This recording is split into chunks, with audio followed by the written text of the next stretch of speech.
Ever since Kawaki got introduced in Boruto Two Blue Vortex, we have had high expectations, and I mean extremely high expectations for what he could do.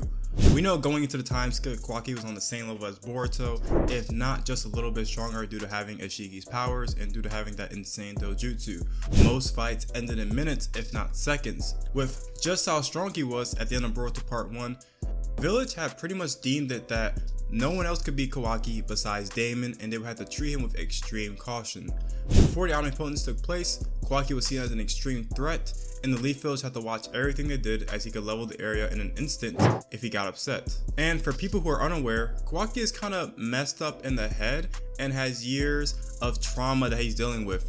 One of those being severe attachment issues, which developed into him having an undying loyalty to the 7th Hokage, Naruto Uzumaki. But just like how he feared, he got angry at Boruto and realized Momoshiki will never go away. At this point in the story, Momoshiki is still inside Boruto, but he cannot resurrect fully. He can only reappear and take over Boruto's body when he's low on chakra. So in his brain, he thinks of the best solution possible in his opinion, which actually sucks, and he sends Naruto and Hinata away into another dimension. This way, no one can stop him from killing Boruto and ridding the world of this wretched Otsutsuki. Right after that, Kawaki fights Boruto and gives him his scar. The omnipotence happens with Ada accidentally triggering it, and now Boruto and Kawaki have switched places. Kawaki being the one who is Naruto's son now, and Boruto being blamed for Naruto's supposed death. Naruto is still alive, but just hanging out in this dimension, and this is where the huge power difference starts to develop. Boruto is forced to leave the village, accompanied by Sasuke, and Kawaki is living rent-free, bills paid, free food, and unlimited respect from his peers because everyone thinks he's Boruto. And the omnipotence is so strong that any doubts about who Kawaki really is get erased from people's minds. So all is lost for Boruto, and while on the run, he is simultaneously being chased by the Leaf and by Code, with the latter having more involvement with Boruto as the Leaf Village doesn't see Boruto for a whole 3 years. And while Kawaki is living his life all carefree, sipping drinks and running around saving the village from small to medium threats, Boruto is out there in the streets risking his life. Man can't do nothing but train, that's all he knows now. Unlike Kawaki, him using the karma could come at a risk and Momoshiki could take over. Kawaki doesn't have to worry about that at all. He can just spam his dojutsu and karma still without a care in the world. Who needs to train when we have the abilities of one of the strongest Otsutsukis ever to live? So Boruto does just that. He trains and trains and trains, and in the middle of that training arc, Boruto ends up in a fight with Code and Sasuke ends up stuck in a tree. So now Boruto is alone and has to train even harder. Everything he has is on the line, and there's something to fight for. There's a concept where once you're on top, you're not as hungry, but if you're like Boruto with little to work with, you have to do everything in your power to get stronger. Boruto is now in Kawaki's place, alone and with little resources. This is the major reason as to why Boruto becomes so strong in Boruto Two Blue Vortex. He can't rely on karma, and he has to be strong enough to take out any threat since it's just him. If he fails, it's over, as if either him or Kawaki get fed to the Ten Tails, the world ends. He has a major responsibility, and he can't let the world end if something bad happens to him. Now in Boruto Two Blue Vortex, Boruto's that guy, taking out Code in a mere couple of minutes and practically making light work of the claw grimes. But on the other hand, we see Kawaki, just as strong as before the time skip, but not on top of his A game. Kawaki is fighting a claw grime, and the claw grime catches him off guard, smashing Kawaki's head into the ground. Kawaki eventually defeats it, but these same claw grimes were nothing for Boruto, who didn't even need to activate his karma like Kawaki did. Now this is the first case where we see Kawaki and Boruto's power levels being compared.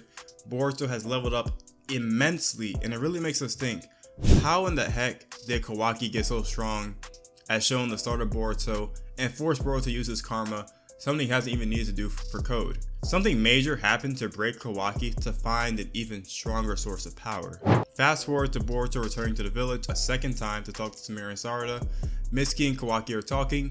Mitsuki sneaks Kawaki and puts him to sleep. This way, Mitsuki can intercept Boruto and kill him. Now mind you, this is Kawaki's second L pretty much. First the claw grime, and now he gets caught off guard by Mitsuki. And keep in mind, Boruto and Mitsuki fight, and it is a complete wash. I mean, Boruto was barely trying, and the fight was so one-sided. Meanwhile, Kawaki gets caught off guard like that.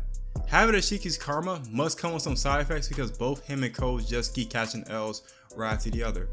And guess what? Right after that, Kawaki receives his third L at the time of recording this, There may be more. The latest chapter is chapter 8 for Two Blue Vortex. Jura and Hidari, Shinju, or fragments from the Tentos who have taken human personas, are entering the village to find Naruto Uzumaki, who is obviously not around. And guess who needs to save the day? Kawaki. It's his duty, obviously. So Kawaki does just that. Kicks Hidari away and then goes to fight Jura. And man, this has to be a legendary butt whooping because Kawaki didn't even stand a chance. Jura pretty much violated that man and kicked him into a water tower and knocked him out without even trying. Just for comparison's sake, Boruto was scrapping with 3 of these Shinju when he first discovered them. He had to run, but still, at least it seemed doable. But if you've been paying attention, there is a common theme. Kawaki just isn't strong enough, and he never will be if he doesn't change something soon. All Kawaki's power-ups have been through technology. His Karma Seal and body modifications have been made through Amato, and Kawaki is supposed to represent the new world of Boruto, while Boruto is sort of keeping those old values and using training and hard work to achieve his goals. And one more thing to point out is the water tower.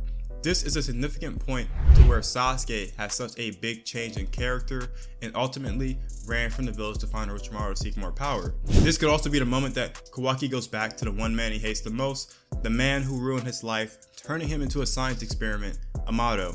And Amato seems to be the one who will take advantage of this breaking point and make Kawaki stronger, but I believe those will come with some special conditions.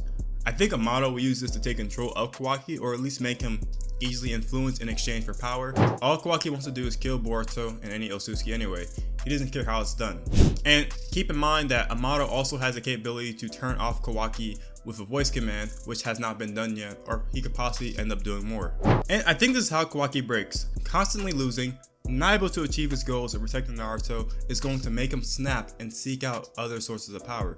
Kawaki has no options as he refuses to train and relies on brute strength. My question is, once Kawaki reaches this point, is this something he can come back from? Will the urge to achieve that same level of power Boruto has drive him crazy, insane almost, and will we end up seeing a happy ending for him? As I see it now, Kawaki needs to be stopped as he's been shown to be willing to do anything for power and to protect Naruto. There's no saying just how far he'll go. Anyways, let me know what you think will push Kawaki to get stronger, and do you think he'll be a match for Boruto later on? Hope you enjoyed, and make sure to leave a like, comment, and subscribe. I'll see you later. Peace. Sub.